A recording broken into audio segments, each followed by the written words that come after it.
Now, back to what I was saying. Masonry is definitely not a cult.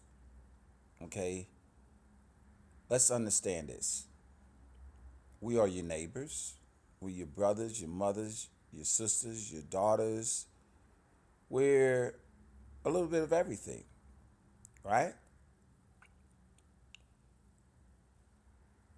All of us have grown up pretty much, those that believe in a higher power, higher being, the Almighty Creator, regardless of what you may call him, whether you call him Allah,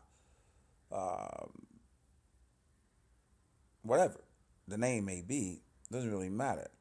Your religious denomination doesn't matter. You can be Muslim, you can be Christian, you can be Baptist, you can be Pentecostal. I mean, you can be, Seventh-day Adventist, you can be Jehovah Witness. Doesn't really matter.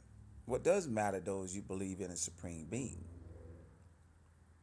Now, if you believe in a supreme being in your moral and spiritual beliefs, then therefore you believe in the creation of the Almighty God and what He's done for us since the beginning of time till now. And never have you not once read anywhere, right, that Masonry is actual devil worshippers, especially it being used in the term of another word for work. Am I correct? Gotcha. Now that we got that out the way, let's move on to something a little bit more interesting. I'm always asked, well, what is it? How do you explain it? All right, I'll explain it in this way, okay? Let's just say if I am a master mason. Most people are familiar with master masons, better known as the Blue House, right? Well, for the simplicity of how I'm explaining things, I will say this. The Blue House is probably more referred to what I would call your high school diploma, okay? It being your foundation. Got it. You got to have a ground floor. You need a foundation. Now, when you go on from high school, you get your associate's degree, right? I would say now that becomes the completion of the York Rite, right? Royal Arch to Knights Templar. That's your associate's degree because that completes the foundation coming out of high school with that immediate knowledge and foundation that you will need to move on. Now let's elevate that a little bit, right? You want to go on to your bachelor's degree.